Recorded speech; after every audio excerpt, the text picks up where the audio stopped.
아직도 오늘 슈치타 저의 10대를 책임진 뮤지션입니다. 이름 김종환, 인원 1명, 직업 이거 떨리는데 갑자기 하려고 그러니까 아직도 세 글자가 떠오른 아티스트. 문득 궁금해졌어. 그때 네가 나에게 작업하자고 하지 않았다면 우리 어땠을까? 나의 주연 선배님. 아유 안녕하십니까.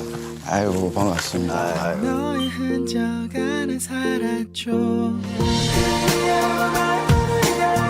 너의 기억을 찾아 자꾸 다시 울부짖어.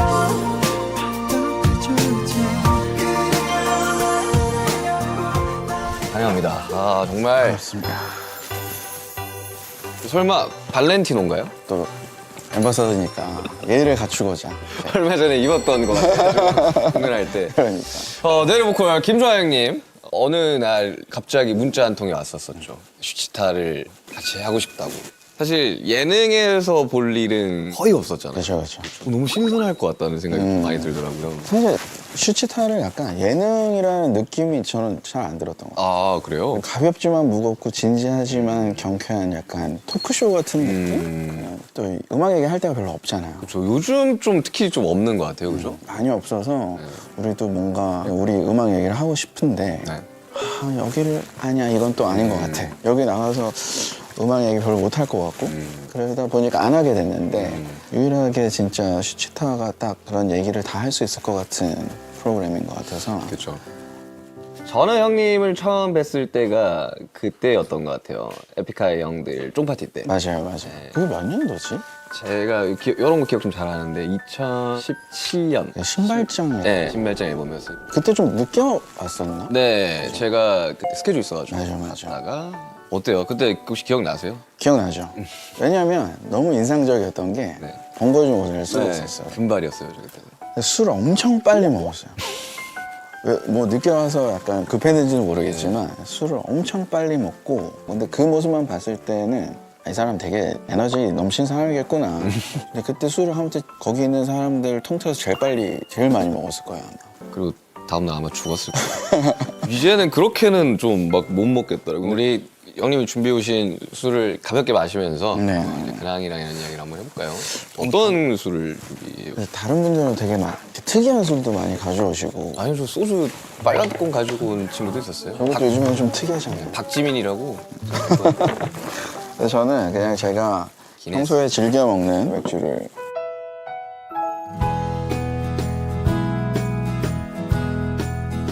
제가 따라드릴까요? 좀? 조심해요. 이게 색깔이 네. 까매진 다음에 먹어야 된다고 아, 그래요? 따른 다음에 맥주에는 또 치킨이지 않겠습니까? 제가 100% 통다리 쌀로 만든 순살 치킨을 준비했습니다. 프라닭입니다. 프라닭. 원래부터 이랬으니까 나도 널 몰라 처음부터 끝까지 난 나니까 통다리 쌀로 만들어서 육즙 굉장히 풍부하고요. 촉촉합니다.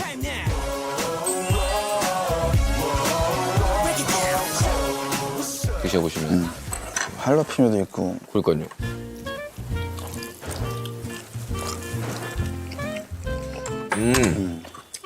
순살이라 굉장히 부드럽고 아니 맥주 원래 퍽퍽살을 잘 못 먹는데 얘는 기네스랑 되게 잘 어울리네요.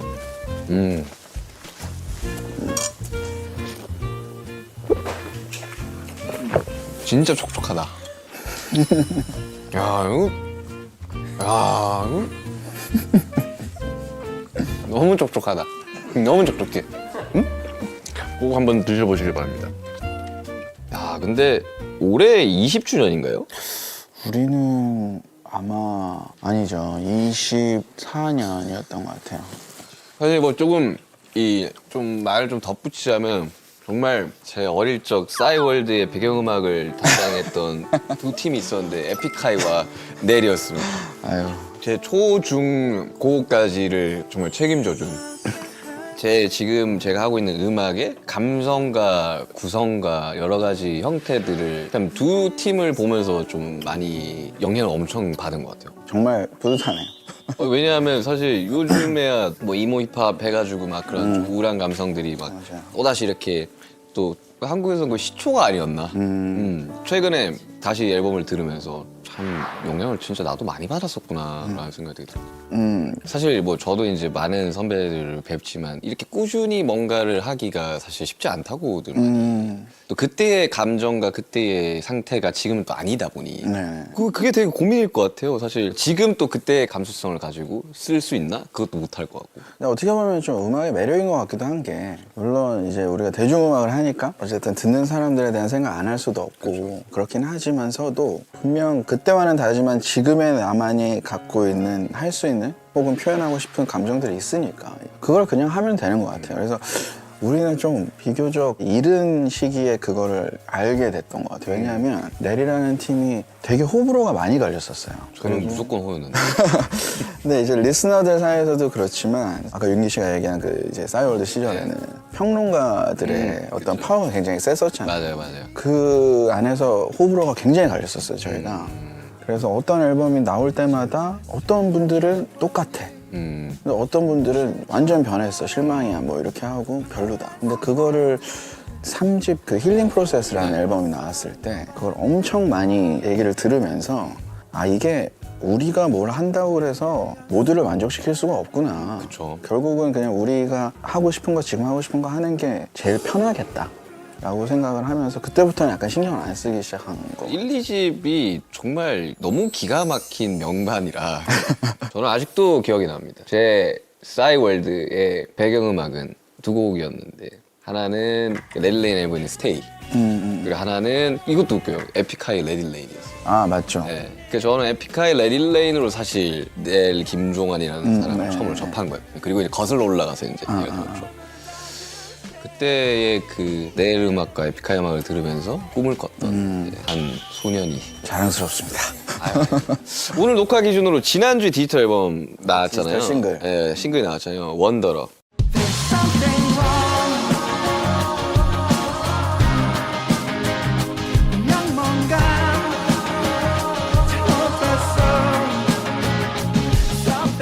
계획으로는 10월에 싱글이 하나 더 나온다고 들었는데 네, 정말 4피스? 그냥 기타, 베이스, 드럼, 보컬로 딱 된 노래고 넬 스타일의 좀 게러지 락이라고 보면 될 것 같아요. 저희가 항상 그런 노래를 한두 곡씩 하려고 하는데 왜냐면 공연에서 그쵸. 굉장히 재밌고 그 문샤워라는 곡이 아마 이제 나오게 되겠죠. 제목이 문샤워예요. 네, 문샤워. 그 다음에 앨범이 나올 예정인데 EP가 EP 앨범이 제가 몇 년 전부터 네. 윤기 씨도 알 것 같은데 시뮬레이션 네. 티오리 있잖아요. 네. 거기에 엄청 관심을 많이 갖게 됐어요. 이게 꼭 그게 진짜 이 세상의 시뮬레이션이 아니더라도 비슷하게 해석될 수 있는 부분이 굉장히 많겠다. 그러면은 만약에 그럼 우리도 캐릭터거나 우리도 다른 AI가 만든 또 AI고 이렇다면은 그 중에는 되게 행복한 캐릭터도 있을 것이고 엄청 불행한 운명을 타고난 캐릭터도 있을 거고 누구가 그렇게 프로그래밍 해놓은 그럼 그들의 모습은 어떨까라는 시점에서 한번 앨범을 만들어 보자.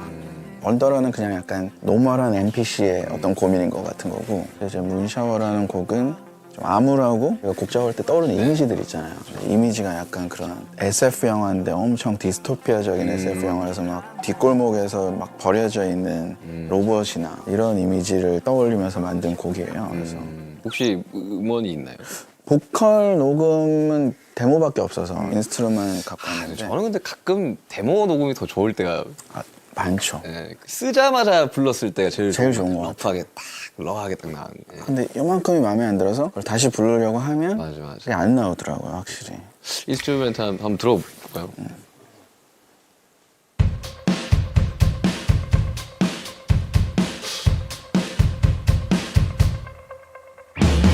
새롭게 태어나 이 푸른 달빛아래 더 크게 울려라 영원한 맘으로 그는 넓게 한 지독한 망각 속에 서서히 난 오늘을 새겨 실감 속에 정말 내일만의 이 감성. 그럼 어느 정도 완성이 됐나요? 인스트 녹음은 거의 끝났고 보컬 녹음을 해야 되는데 이게 보컬 녹음할 때는 약간 이게 그러면 안 되지만 사실 좀 뭔가 필이 와야 되니까 네, 그래서 계속 시기를 보고 있는 중이죠. 언제 오나. 블러 형한테 들었던 걸로는 이 필이 빡 왔을 때 쫙 가는 스타일이라고 느끼긴 했었거든요. 그럼 데드라인이 있어요. 그때까지 무조건 믹스 넘겨야지 이제 우리가 생각했던 그 일정의 앨범이 나올 수가 있어. 근데 필이 안 와요. 그럴 땐 어떡하세요? 그것도 우리가 그래서 회사를 만든 이유 중에 하나인 것 같긴 해. 그러니까 뭐야, 우리가 우리 음악을 하는데 그때 당시의 생각으로는 우리가 지금 만족스럽지가 않은데 이걸 내야 돼? 근데 이제 뭐 유통사랑 이런 게 다 정해져 있고 지금 뭐 방송도 잡혀져 있고 이러니까 그것 때문에 우리가 앨범을 내야 되는 거야. 이거를 아쉬운데도. 그것도 약간 우리가 회사를 만든 것 중에 하나의 이유였어요. 근데 그러고 나서는 이제 계속 딜레이가 그러니까요. 됐었지. 그러니까 이게 앨범 며칠간 나옵니다 이런 다음에 네. 안 돼. 다시 뭐 믹스 다시 하고 뭐 이러면서 점점 길어지더라고요. 근데 요즘에 다시 느끼는 거는 그 마감 효과라는 게 또 있는 거예요. 맞아요. 이거 많이 얘기하잖아요. 네, 이거 맞아요. 한 달을 준다고 해서 이게 되게 여유롭게 작업을 하는 게 아니라 맞아. 마지막 한 3일에 그냥 맞아요. 그 마감 효과로 엄청 집중력이 올라가고 약간 그런 것 같아요. 그래서 저도 아시잖아요. 그 곡도 잘 나올 때 쫙 써놔야지 그쵸. 가지수가 늘어나는데 예를 들면 저처럼 지금 앨범 작업 안 해 좀 되면 이거 예열하기가 너무 어려운 거예요. 그 모드로 들어가기가. 그 모드까지 들어가기 어려워서 저는 그 앨범 만들 때 다음 앨범을 구상하면서 한 절반 정도를 좀 만들어 놓는 편이에요. 그러면 이제 어떤 시작점이 있으니까. 그래서 사실 이번 것도 D2라는 앨범을 할 때 한 절반 정도는 써놨던 진짜. 그래서 그 로드 투 디데이였나? 다큐에서도 그래서 그 전에 써놓은 것들을 굉장히 오랫동안 작업했던 게 D2 때 써놓은 곡들인 거구나. 어땠을까도 사실 지금 3년 전 나온 거지만 그 시점부터 2년, 3년 전에 써놓은 거. 멜로디랑 거의 다 끝내놓은 상태고 편곡만 좀 바뀌면 돼요. 좀 트렌디하게.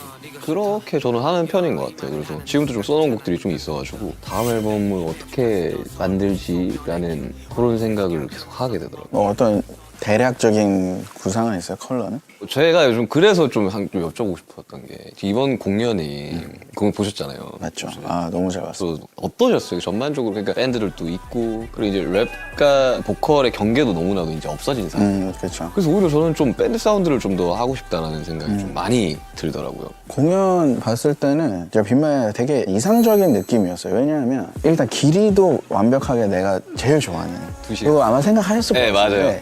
이게 예를 들어서 나도 막 내가 너무 좋아하는 뮤지션들이 이제 공연이 오잖아요. 그럼 공연을 보러 가면 그 사람이 관객으로서 120% 집중할 수 있는 시간은 정해져 있는 것 같아요. 체력도 정해져요. 그래서 항상 얘기하는 게 딱 2시간이 정말 좋다. 왜냐면 끝나면 너무 후련하고 막 멋있어. 또 보고 싶어. 이게 맞아요. 막 이렇게 교차하니까 시간도 너무 좋았는데 일단 뭐 연출이나 이런 것들도 진짜 준비 많이 했구나. 너무 고생했을 게 너무 보이는 거야, 진짜. 근데 되게 좋았던 거는 스타일이 여러 가지의 음악이 한 가지로만 쭉 가지를 않으니까. 그러니까 되게 공연이 하나의 쇼라고 본다면은 그 쇼가 되게 완성도가 높고 흐름이 되게 좋은 느낌을 받았거든요. 사실 D2 전에 그냥 어거스트 앨범도 그때는 되게 좀 화가 많았잖아요. 윤기 씨. 되게 세고. 근데 그런 곡들도 있고 또 반대로 사랑이나 이런 곡들도 있기 때문에 오히려 공연에서 더 시너지가 나는 것 같아요. 어릴 적에 이제 동생들한테도 가수는 음악을 하는 사람이기도 하지만 콘서트와 공연을 하는 사람이다. 사실 이 두 개를 떼어낼 수가 없잖아요. 그렇죠. 앨범이 최종적으로 완성되는 건 공연에서 완성이 된다고. 그렇죠. 그건 약간 공연은 약간 종합 예술 같은 맞아요. 느낌이잖아요. 나는 사실 오감을 다 만족시킬 수만 있다면. 그래서 사실 우리 같은 경우에도 되게 옛날부터 조향을 했었고 공연장에서.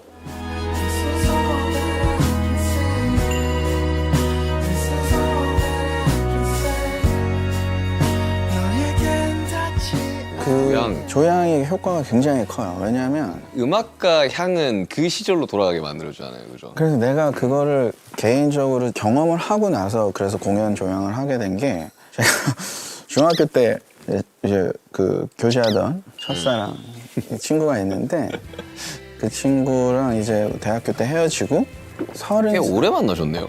맞아요. 그때도 제가 외국에 있을 동안에도 만나고 했어서 연락을 계속 하고 한 5년 반 이 정도 만났었는데 그러고 나서 이제 한 30살쯤에 우연히 그 연락이 돼서 거의 10년 만에 본 거죠. 이제 성인이 됐으니까 뭐 맥주 한잔 먹으면서 얘기를 하고 어떻게 지냈냐. 근데 그냥 별 느낌이 없었어요. 시간도 너무 오래 지났고 그래서 그렇구나 넌 이렇게 살았구나 난 이렇게 살았어. 그러면서 이제 그래 들어가라 이러면서 이제 뭐 허그를 이렇게 하잖아요. 근데 그 냄새가 그게 향수 냄새였을지 혹은 그냥 뭐 그 사람이 갖고 있는 특유의 채취였을지는 모르겠지만 냄새가 똑같더라고. 근데 진짜 그 냄새가 딱 맞는 순간 내가 중학교 때 고등학교 때로 돌아가는 기분이 드는 거예요. 그 시절로 돌아가죠.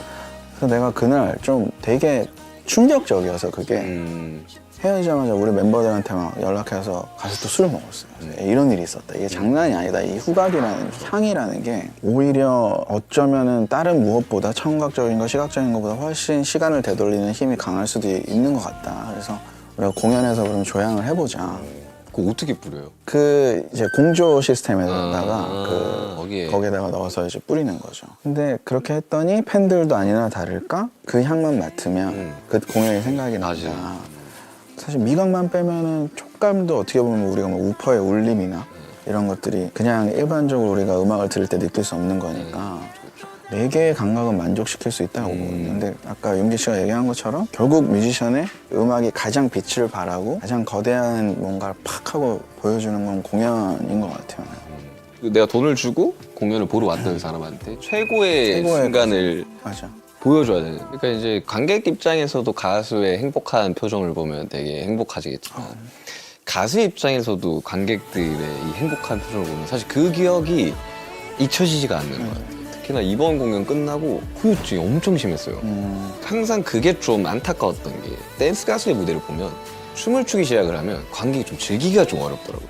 보기만 해야 되니까. 근데 거기가 너무 또 화려하니까 뭔가 이번에 춤 다 빼. 그러니까 이렇게 사람들이 놀 수 있고 막 욕하고 이런 되게 자유로운 공연도 좀 보여주고 싶었거든요. 그게 굉장히 멋있었어요. 그 정도의 함성을 진짜 저도 뭐 롤링홀 악스부터 스타디움까지 가봤지만 그런 함성을 처음 들어봤어요. 평소 때보다 좀 많이 큰 거였나요? 나도 깜짝 놀랐어. 첫째 날 오셨나요? 첫째 날? 첫째 날이 제일 작은 거였어요. 아 진짜? 나는 막 귀가 터지는 줄 알아가지고. 셋째 날은 함성의 느낌이 아니었어요. 그러니까 그 막 땅이 울렸다고 하더라고.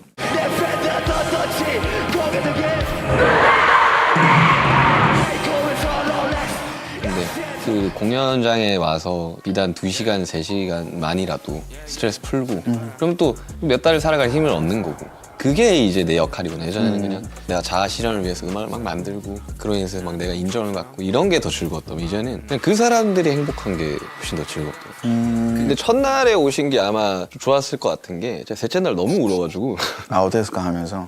제가 이제 서울 올라온 지 13년이고 음악을 만들기 시작한 건 17년, 18년이 됐고 그게 주마등처럼 막 쫙 지나가는데 기타 치는데 막 눈물이 너나가지고 진짜 못생기고 그랬거든요. 그래가지고 이렇게 눈물 한 방울만 탁 흘렀으면 참 어땠을까 하는데 진짜 막 오열을 해가지고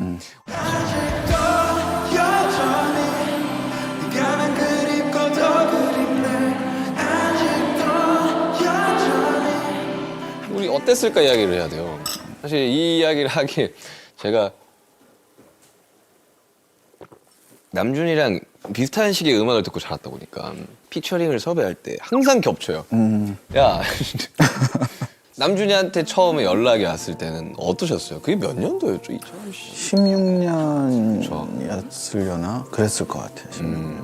그래서 되게 재밌는 경험이었던 게 연락이 그 A&R 저한테 왔던 것 같은데 그때 당시도 이미 이제 BTS가 왕성한 활동을 하고 있을 시기에 지금처럼까지는 아니지만 이제 전화가 와서 안녕하세요. 네, 저희 회사에 방탄소년단이라는 팀이 있는데 이제 거기에 뭐 RMC가 이렇게 설명을 이렇게 되게 친절하게 해주시는데 그 연락을 받고 멤버들한테 회사에 방탄소년단이 있대. 애들 막 웃더라고요. 그래서 방탄소년단을 내가 모를 거라고 당연히 이제 아는 건데 그래서 내가 음악을 보내줬어요. 되게 빨리 보내줘가지고 뭔가 약간 내 감성이랑도 잘 어울리는 것 같고 해서 재밌었죠. 그리고 사실 뭐 어땠을까 같은 경우에는 주변에 이제 또 슈가씨 찐팬 아미들이 워낙 많아서 아 그래요? 그래서 사실 그 전에 음악들도 많이 들어봤던 터라 그래서 사실 피처링이든 콜라보를 하고 뭔가 작업을 할 때 그 기준이 네. 아티스트의 포트폴리오거든. 그 사람이 걸어왔던 길과 작업물들 그걸 보면 이제 이 사람이 진심인지 아닌지를 알 수 있다라고 생각을 해서 근데 캐릭터가 엄청 강하고 그래서 그냥 내가 생각했던 대로다 라는 느낌이어서 그래서 사실 어땠을까는 뭐 사실 좀 쫄긴 했어요. 왜냐면 가이드가 전국 아 맞아요. 전국이 가이드였어. 되게 좋더라고요. 그래가지고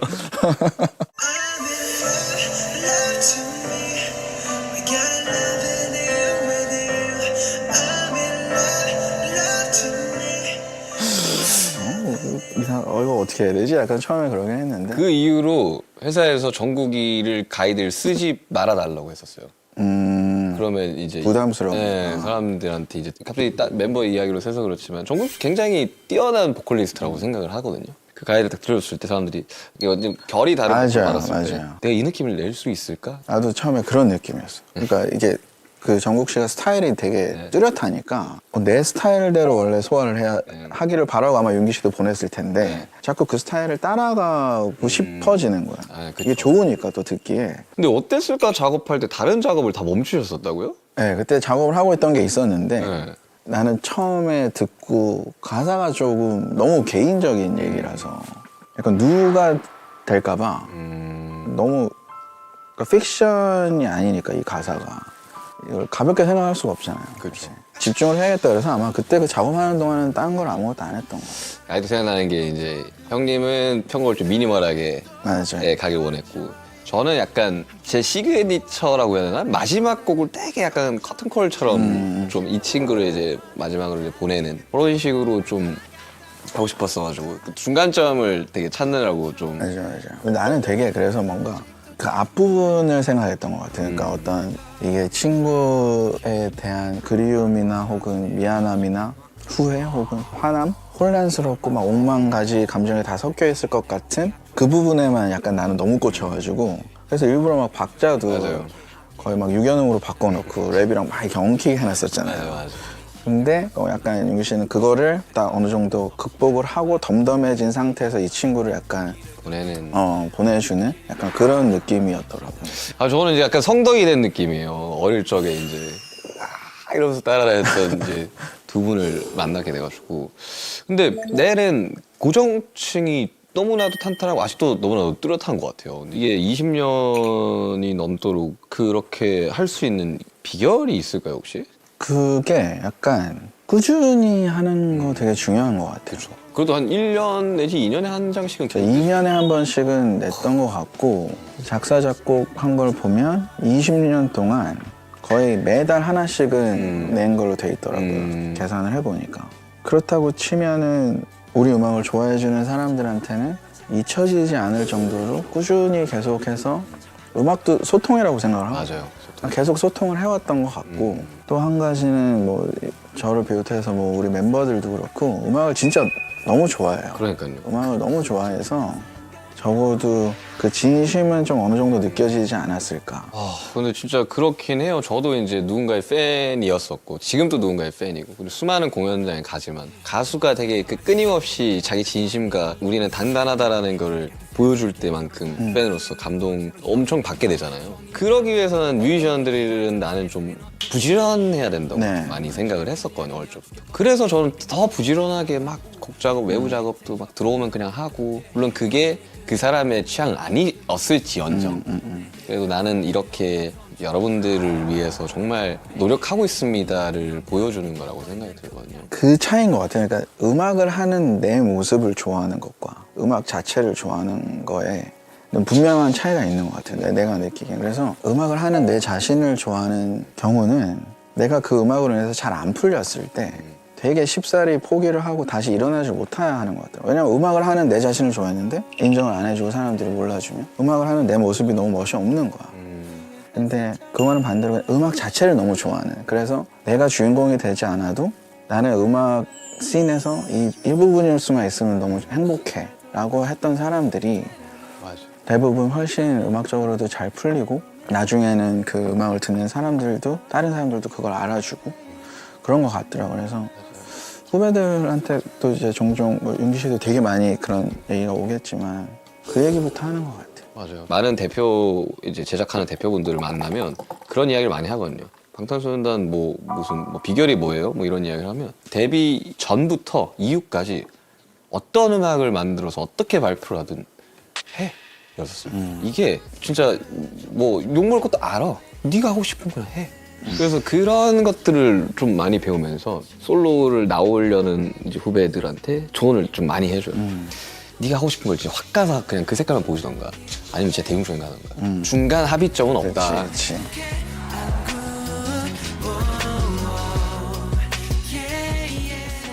조언 이야기를 하다 보니 이제 지금은 이제 정말 대선배가 되신 좋아하는 형님이지만 저는 되게 무서운 사람으로 약간 한때 김학마 시절이 있지 않았습니까? 그랬던 때가 있었죠. 그러니까 20대 때가 절정이었던 것 같은데 20대 중후반? 네. 다 그렇잖아요. 그 나이가 원체 이제 막 혼란스럽기도 하고 사실 어른도 아니고 아이도 아닌 경험해본 것도 아주 없는 것도 아니고 너무 많은 것도 아니라서 그때는 진짜 조금 특히 음악 관련에 있어서는 허점이 보이는 것 같다 그러면 그걸 참지를 못했던 것 같아요. 내 스스로에게도 그러고 같이 주변에 있는 사람들한테도 막 다그치는 게 엄청 많았고 막 공연장에서도 약간 마이크에 대고 막 이게 말이 되냐 뭐 이게 장난인 것 같아요 막 약간 이런 게 있었어서 뭐 흑역사라면 흑역사고 근데 제 정신적 멘토는 오아시스였어요. 오아시스의 이제 리암 갤리거를 되게 좋아했었고 제가 해외에 어렸을 때 나가 있을 때 적응을 하기가 좀 힘들고 이랬을 때 그때 그 오아시스 인터뷰를 봤는데 너무 멋있는 거야. 그러니까 막 거침이 없고 야 뭐 무서울 거 없어. 니네도 하면 돼. 세상 뭐 약간 이런 분위기니까. 그래서 이제 그거를 굉장히 철석같이 믿고 믿고만 있었어야 되는데 실제로 그렇게 살아야지 라고 하면서 이제 뭐 그때 당시에는 다들 그랬던 것 같아요. 다 뭐만 하면 힙합이네, 락이네 뭐. 그렇죠. 그런 거 많았어요. 막 선배들도 보면은 막 아씨 뭐 락이 뭐 그런 게 어딨어 뭐. 아 근데 지나고 보니까 그럴 수 있어. 그럴 수 있는 거야. 그럴 수 있더라고요. 유학 시절 이야기를 하면 그때 당시에 10대 김종환은 되게 분노가 굉장히 컸다고.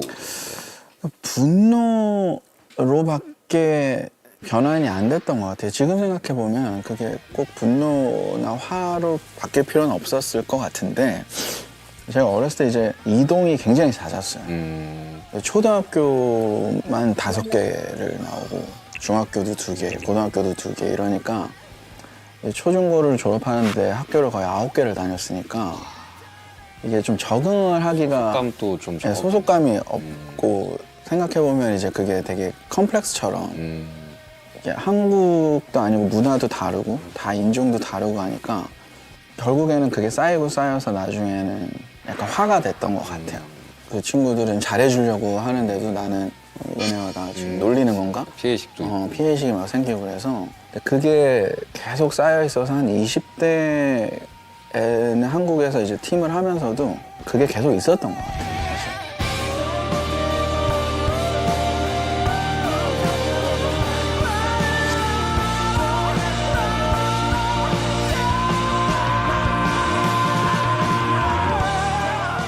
근데 이제 멤버들이랑 오랜 시간을 지나면서 특히 이제 좀 어려운 일들을 겪었을 때 같이 있어주는 걸 보면서 이제야 좀 비로소 친구가 이런 게 친구구나?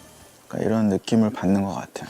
그래서 내일 음악을 들으면 항상 어딘가 되게 슬프고 어딘가 뭔가 결핍이 있고 그런 것들이 음악에서 참 녹아들고 물론 저도 어릴 적에는 막 화도 많고 분노도 하고 막 세상에 대한 분노부터 막 시스템에 대한 분노 근데 이제 그 믹스테이프를 함과 동시에 그런 것들이 많이 줄었거든요. 그런 부정적인 감정들이 물론 그래서 또 이번 D-Day 때는 그때에 비해서 약간 좀 그런 화나 이런 분노가 없어진 거 아니야? 라고 그건 어쩔 수가 없는 거라고 보거든요. 사실 그때 그걸로 다 정리가 된 거를 다시 끄집어 와서 또 그럴 필요는 없죠. 할 필요는 없는 건 거잖아요. 그래서 그때 당시에는 되게 괴롭고 그냥 다 때려치고 싶다는 생각이 이게 음악으로 다 정리가 되니까 이제는 오히려 고맙더라고요. 그 순간이 있었기 때문에 내가 이런 걸 할 수 있어.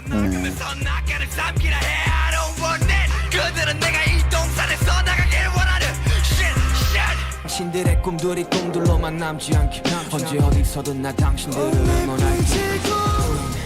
사실 그런 것도 있는 것 같아요. 그래서 우리가 막 희망적인 어떤 메시지를 주는 경우는 별로 없긴 한데 그럼에도 불구하고 뭐 내일 음악 들으면 많이 힘이 돼요라고 얘기를 하는 게 이 사람도 나랑 같은 어떤 어려움을 겪었구나 같은 생각 갖고 있구나 이것만으로 약간 조금 위안이 되는 그래서 또 그게 음악이 주는 힘이 아닌가 싶고 나도 어렸을 때는 그 힘든 시기를 보내고 있었을 때 내가 좋아하는 음악을 들으면서 맞아요.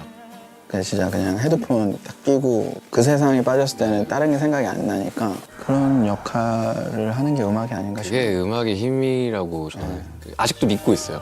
약간 이게 좀 너무 좀 뭐랄까 좀 너무 낭만을 쫓는 거일 수도 있지만 그 정말 음악으로 많이 구원된 사람이 많다고 봐요. 저 또한 마찬가지예요. 나도 그래요, 진짜로.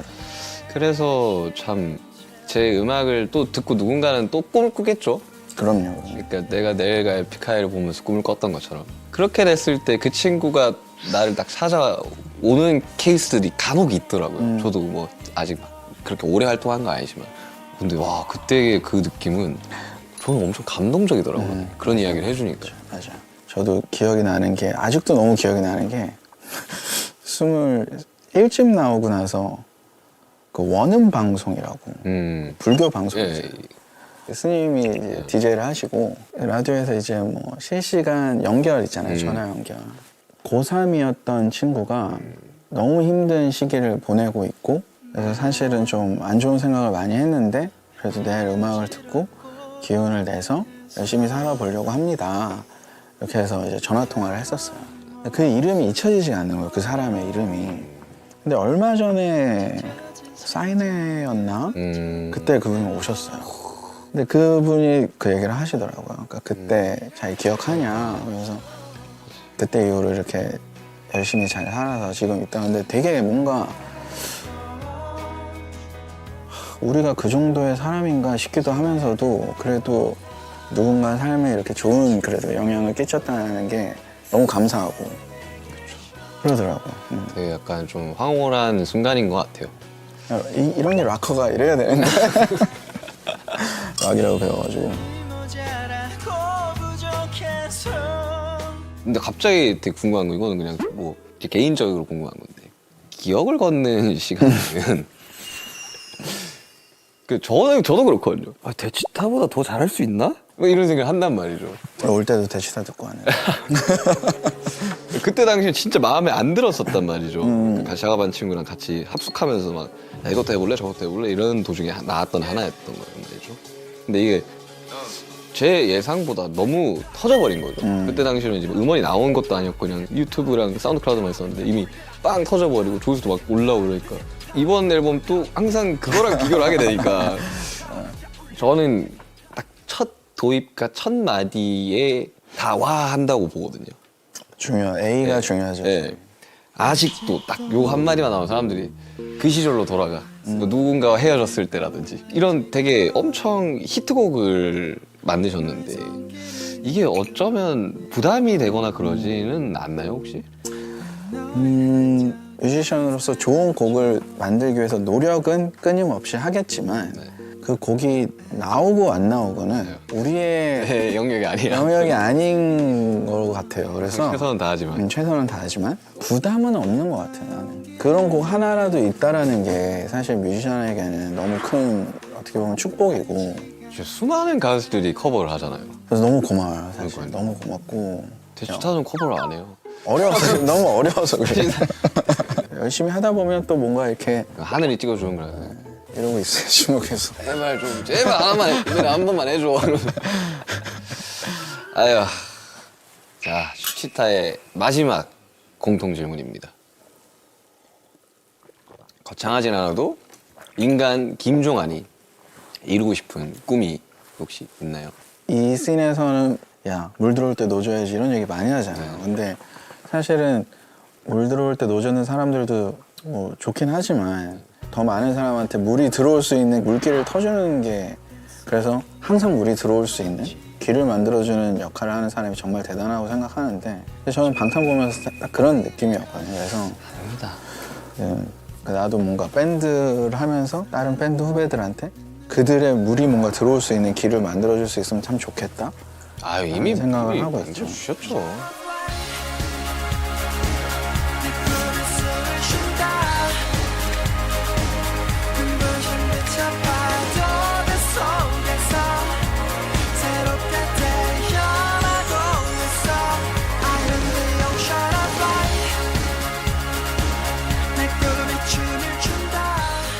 나만 캔이야.